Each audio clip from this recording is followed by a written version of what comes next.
Alright guys, welcome back to the CS classroom. Today what we're going to do is we're going to get into JavaScript for the first time. So far we've only really done work with Python, and we've done some really basic work with HTML and CSS. But if you want to get beyond anything that's like a super basic form, you're going to need to use JavaScript. And today a lot of applications just use JavaScript anyways, both on the front end and the back end, so for pretty much everything. So today's going to be our first exposure to JavaScript. And this tutorial is going to assume that you don't have any knowledge of JavaScript at all whatsoever. So this will ideally be sort of a crash course in how to use JavaScript. So let's go ahead and get started. The first thing I want to do is I want to show you what we're going to be doing today. So far, we've kind of got some validation right here. So for example, if you just do this and then you try to submit, then you've got, please fill out this field, or, you'll have, or even if you fill out this field, you might have, let's say we do this, then you might have something like this, where you need to include an email address in the correct format. So you've got some validation going on, but what we want to do is we want to make sure that the user is not entering an email address that's already been registered in the system. So for example, this isn't the same, so this is kind of a pre-built application. And I've already put this email address into the database. So when I enter this email address, I get this message right here. This user already exists. Please log in instead. And we're able to get this user because I check this email address using JavaScript. I send a request to our Python application back here. And then I check whether that user exists. And if it does, then we show this message. If not, let's say, for example, we have john@gmail.com. then we're just allowed to go on and we don't get a message. And we're going to do the same thing on the login side here, specifically for actually checking the password. So we've got this right here, and I'm going to enter in the wrong password. Actually, that might be the right password. Let's enter something like this, and then try to submit it. And then it says the password doesn't match the user, or the user doesn't exist. So it tells us there's something wrong here with logging in. So that's our objective today. Let's go ahead and just exit out of this. Well, actually, we'll keep this open, but let's go ahead and exit out of this application and open up the application we were working on before. So basically, actually, let's just close this terminal window up here. And then let's open up the terminal again.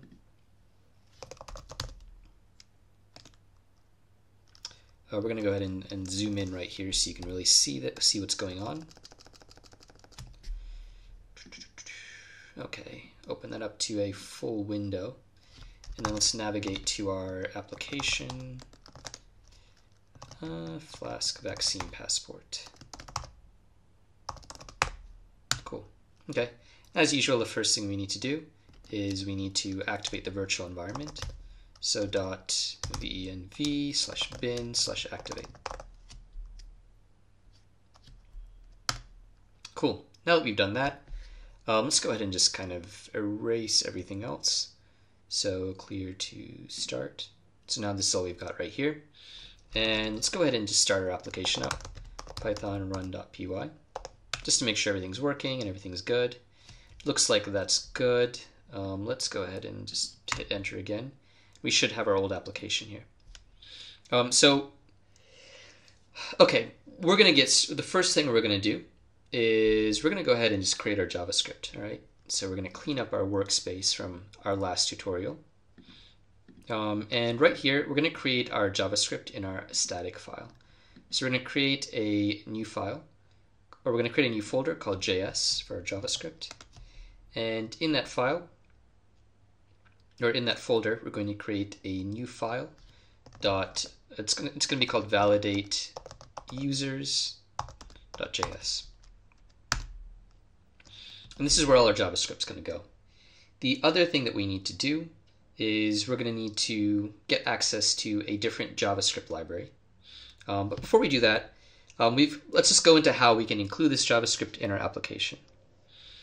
So what JavaScript basically does is it allows us to take different elements in HTML and either manipulate them or carry out actions based on events here. So for example, if someone clicks submit, we might have an event that's triggered by JavaScript. If someone types in texture, you might have an event that's triggered by JavaScript. JavaScript basically is used for interaction. It's a layer on top of HTML that allows us to interact and work with our web pages in a more interactive way. So to use JavaScript, the first thing that we need to do is we need to include it in our HTML file. So the way we're going to do that is we're going to include our JavaScript usually at the bottom of our HTML files. We're going to have something called script source equals URL 4. Actually, we can just kind of copy paste this from what we used for our CSS. We use a similar statement for our CSS, if you remember, to get access to our CSS document right here in the static folder. So let's go ahead and copy that right here. Make some alterations. This has got to be script instead. For a JavaScript script, this is going to be source. And then we're going to close up that script element like that. And right here, oh sorry, this isn't going to be source right here. We're just going to get rid of this actually. And then we'll make ref the source. And then right here, this is going to be JS/validate users.js. Basically giving us access to this document. Giving us access to this document right here, this JavaScript document. The next thing we need to do is similar to how you install libraries in Python, like with, for example, Flask, or even we installed a library. Well, what's the last library we installed? We installed SQL Alchemy to work with databases. We use libraries in JavaScript as well. And what we're going to do is we're going to go ahead and get one called Axios. And this allows us to make requests from our browser to our application, to different URLs. And I'll go into what that means later on. But we're going to go to the Axios GitHub page, and we're just going to copy an address that leads to the JavaScript file hosted on their server, and just go ahead and paste that right here. So those are two things we need to write our JavaScript. What we're going to do first is we're going to work on that aspect of our code that's going to allow us to validate our email address when we register. So let's go ahead and get started. Okay, so let's go ahead and get started with our JavaScript right here. So the idea behind this is that we're going to write some JavaScript. That JavaScript is going to be loaded and executed in our browser, and it's actually going to make a call to our Python application. It's going to make a call to a URL in our Python application called app.route, called validate doctor. So we're gonna code this out more fully. We might as well go ahead and create it right now, just to make it kind of clear like what we're doing. So we're just gonna create a route that's the same as what we've created here, except this is gonna be specifically to validate our doctor registration. Actually, we'll make it validate doctor registration just to be clear. Methods equals post. We'll do that.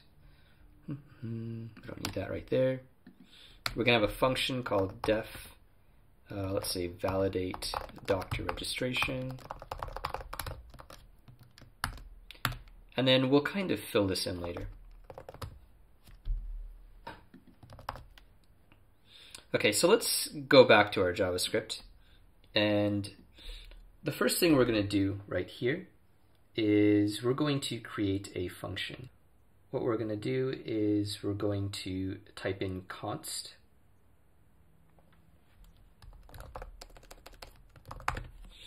And then check if user exists. Because what we're really doing is checking in this function if the user email address is already in our database. So if this person has already registered. So we're kind of going to do this a longer way. What we're going to do first is we're going to, we'll put this in the side. And we'll close this right here. So what we're going to do first is we're going to get access to this actual element right here in our HTML page. So we're going to say const registration form equals document.form registration form.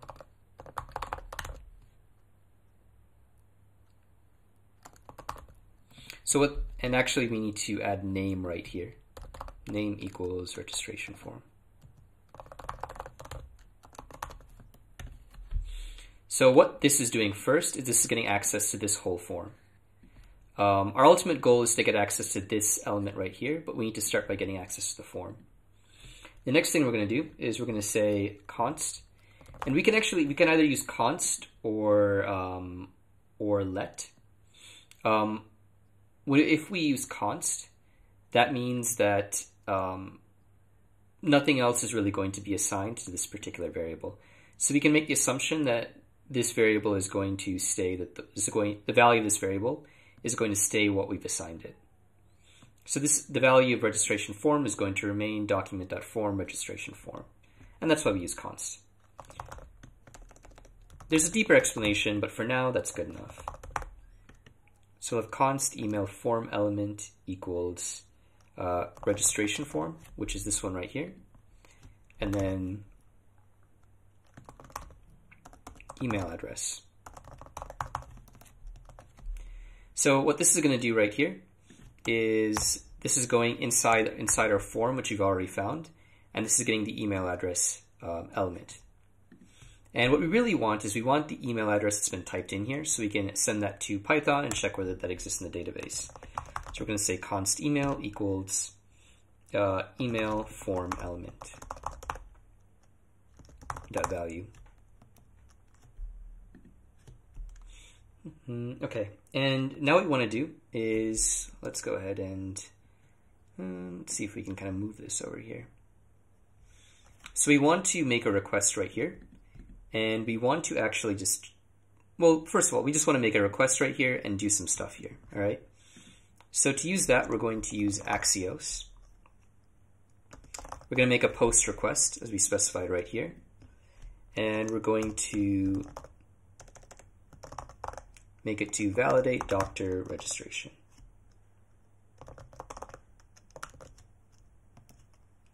And we're going to send to that route. So we're going to send right here this email address that we found. All right. And we're going to write some other code to sort of handle that. So we're going to wait for our response. And then once we receive our response, we're going to do something with that.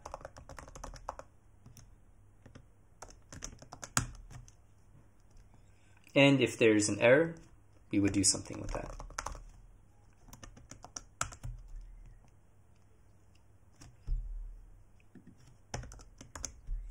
All right, so how this is going to work is so now we've kind of seen what goes on here. Basically, we're getting access to the value, to the email address that's been typed in here, right here. And then we're sending that right here. So let's go ahead and let's write the code for our URL right there. All right, so what we're going to do right here is we're going to say if request method, just to make sure that we've used post.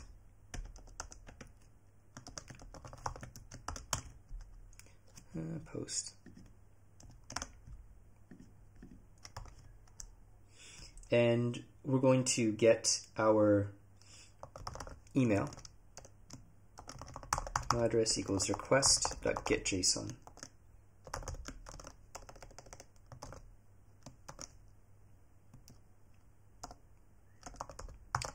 So basically JSON is a file format often used by JavaScript, and what our Axios library is going to do is it's going to send this email in the form of JavaScript. So when we receive the request on this side from right here, we're going to make sure and get that JSON data. We're going to get data that's in that file format, and we're going to be using that. And whatever data we get by running this function, that's going to be in the form of a dictionary. So immediately using email right here. And this email keyword right here matches what we sent right here. So if we change this to email address, then we'd be accessing email address right here. So that's how we're getting our data from right over here. And then what we're going to do is we're going to check whether that exists in the database. Just say doctor equals doctor dot query dot filter by email equals email address, which is referring to this variable right up here. So remember, this is the email field in our database, and we are checking whether we're looking for any entries into the doctor table that have the same email address that's been entered in our form right here. And we're just going to choose first because we really just want one result. We don't want an array, or we don't want any sort of data structure full of results. We're going to say if doctor return in JSON format. We're going to use the JSONify library, which we will include right up here.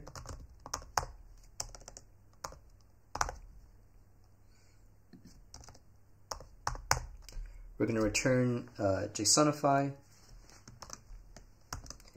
and we're going to return some data like this in a typical JSON format. So we're going to return a key, user exists.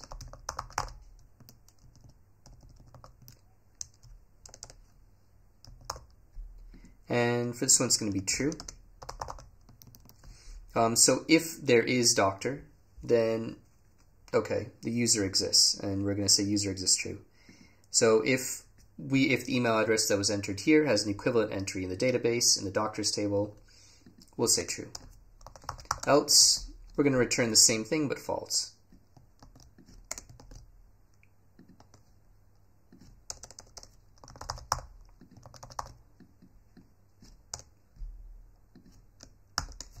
So in a nutshell, we've basically gotten our, let's go ahead and save this right here.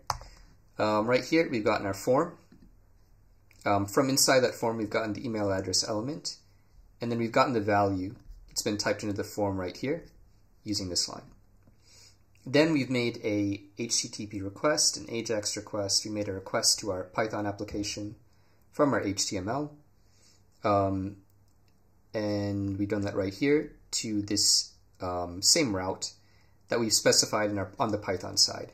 So you've got the front end, we've got our HTML, CSS, JavaScript side, and we've got our back end, which is the Python side.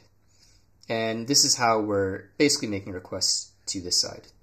In our HTML, when we submit our form, we do the same thing using HTML right here with action.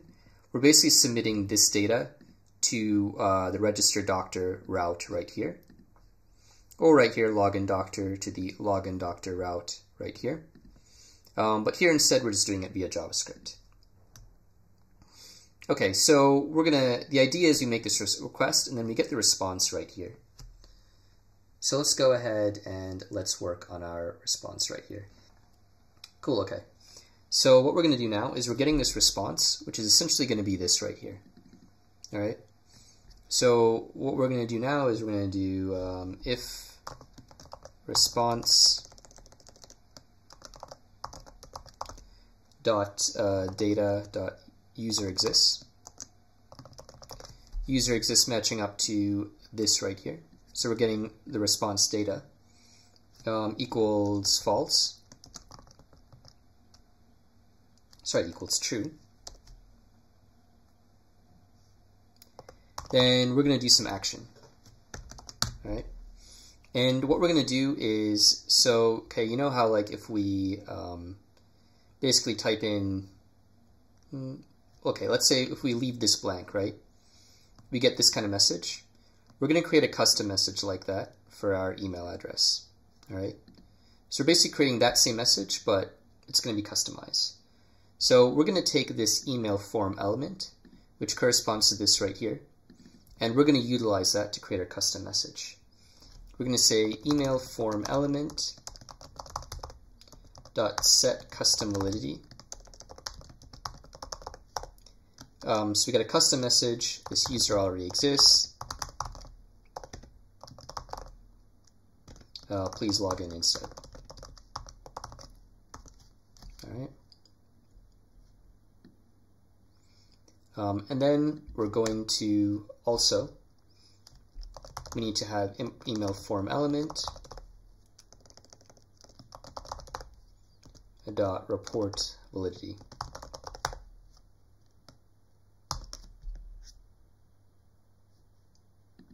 So we've got that right there. All right. And we're not quite done yet. So we've written all this code. Probably we'll do console.log error. So if there's an error, then we'll be able to see it in our console right here. We can click inspect, and then we can see it right here in this console. You already have some kind of error. And yeah, so this is pretty much it right here. So we're sending a request right here to views. We're checking whether the doctor exists. We're sending a response back if it does.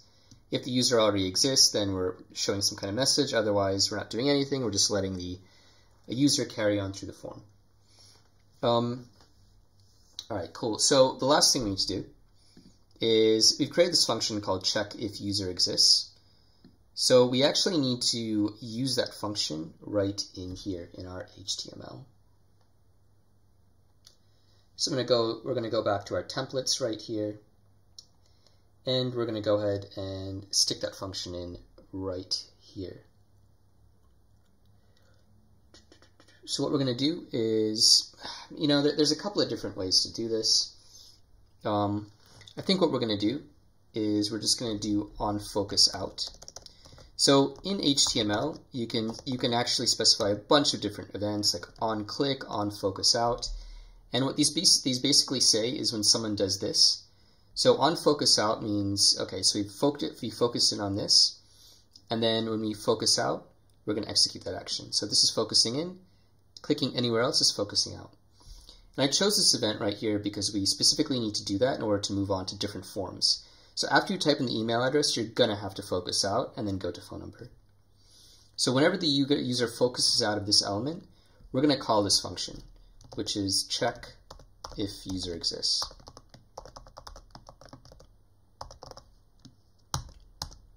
All right. So we're calling that function right here. Okay, that should be it. Well, we're bound to run into an error, but that's all right. We'll find an error, we'll troubleshoot it, and hopefully we'll learn more from that. So what I want to do now is I want to go ahead and all right. Okay, we need to start our application back again with python run.py. And we're going to go ahead and we're going to hard reload this, which means we're not going to use any data that's been saved before. You don't have authorization to view this page. Okay. Looks like we should have authorization. So probably what we'll have to do, like we've done before, is just quit Google Chrome and open up a new instance of Google Chrome.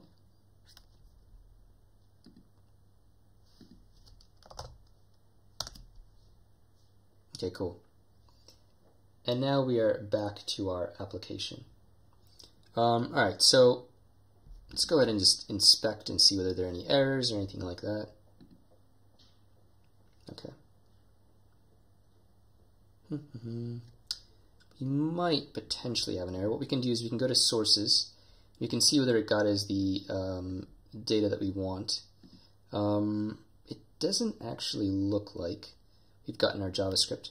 I think what we're going to do, well, we can also check here. Okay, it does look like it has delivered our JavaScript. Because right here, when we look at our log, it shows us everything that's been delivered by the server, JavaScript, CSS, and also this HTTP request corresponds to our Axios request. So it corresponds to this one right here. So okay, let's go ahead and we're just going to type in name. I've kind of done that. So let's go ahead and see what happens. So we're going to click right here, and then we're going to click out. Okay, and it looks like we've got a error right here. Check if user exists is not defined. All right. So let's go ahead and let's move this off to the side. We've done check if user exists, and that is the name of our function right here. Okay. Is there any disparity between these two is our first question. So it doesn't really look like it. Let's just make sure that our JavaScript our JavaScript document is working. We're just going to put a little console log right here. If it is working, then we should be able to see that we should be able to see that hello. Empty cache and hard reload. Okay, this one's not found. It's interesting. Okay, so validate users. Oh, validate users right here. So it's never seeing our JavaScript document. Okay, so let's go ahead and let's empty cache and hard reload right there.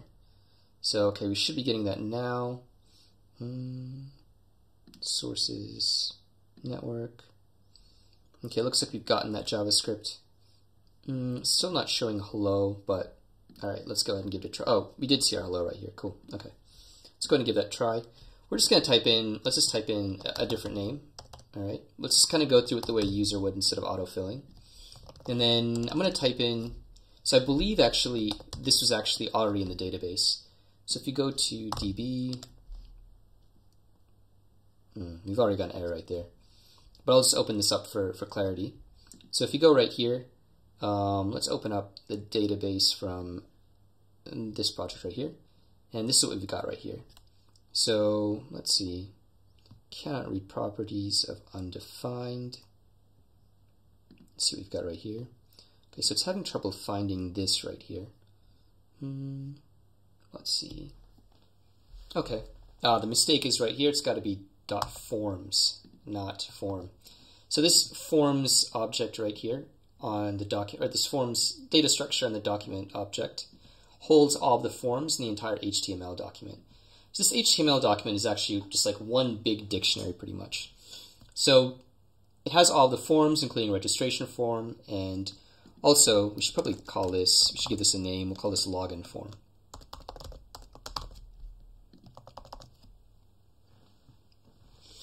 So, okay, let's give that another try. So let's go ahead and, again, hard reload this right here. And so if we type in john8@gmail.com, we should get our error message, right? Let's go ahead and just type in a name right here. And then we'll type in john@gmail.com. And we do successfully get our error message. If you type in, let's say, ask@gmail.com, let's see if that still gives us an error message. Okay, that doesn't seem to give us an error message. john@gmail.com, it does. Okay, cool. And this also won't let us submit anything, so that just kind of stops us from doing everything. I think probably in this tutorial, it's starting to run a bit long, so we're not really going to get into login validation, but we are going to look at how we could sort of do the same thing for the registration form in a different way. We'll validate our login form in the next tutorial. So let's kind of look at this right here. So basically the methodology we used is we found registration form, and then email address, and then our email address within that form, and then the value of the email, or the value of the text that was entered into this email address element. So there's a slightly different way to do that. So basically what happens is whenever, so for example right here we've got on focus out, okay, right here. So let's kind of move this back into focus. Right here we've got on focus out, and that's an event. So whenever we use events in HTML, and whenever we use JavaScript functions with those elements, HTML magically kind of creates this events input into our function. So we're going to type in event right here, and we're going to take event as input into this function. And event gives us a lot of information about what happened when this event took place when we focused out, and then what data was in there at that particular point in time, all sorts of stuff. And actually, this sort of event object is going to be super useful and is used in a lot of different contexts, which is why I'm just going to show it to you here. So we're going to do the same thing, the same exact thing as we did before, but using the event object. So what we can do is right here, we don't really need this anymore. And what we can do is we can say email form element equals event dot target, which is just getting us the same element right here. And then the next thing we can do is we can say email equals email or event dot target dot value. And what target's getting is it's getting this right here, as we just said, and then values is getting whatever's been entered to this element. So that element reacts.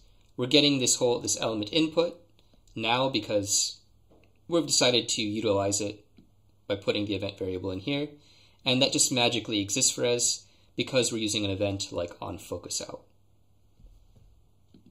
So let's go ahead and see whether that works or not.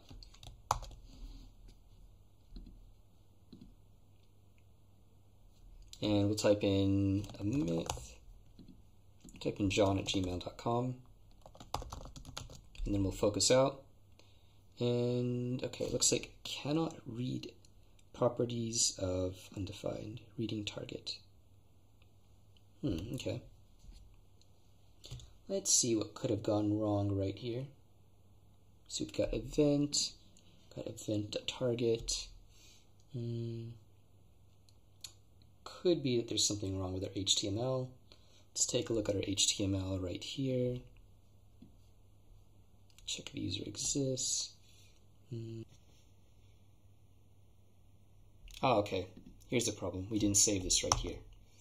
Yeah, it's always something like that, isn't it? All right, let's go ahead and do that. Let's try it again.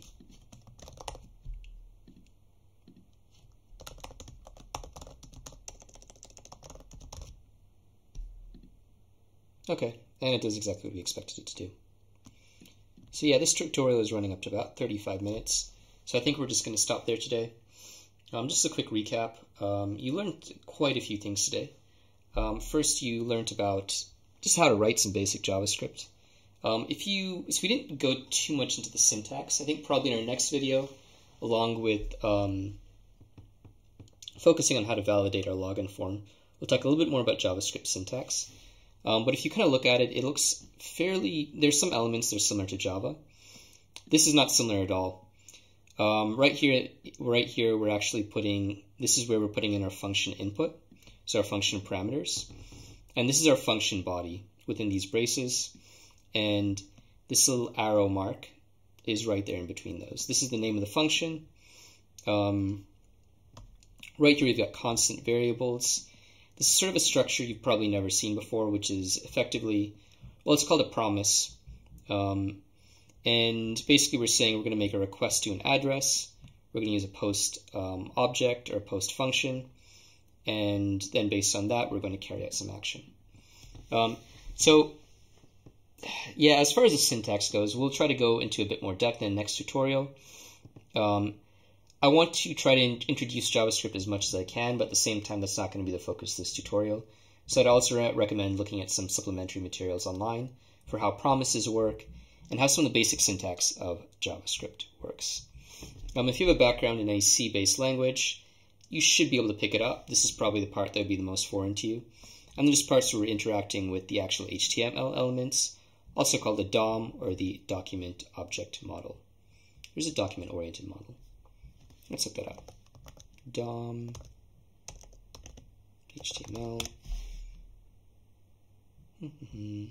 Document Object Model. Got it right the first time. So anyways, I hope you enjoyed that tutorial. Have a nice day.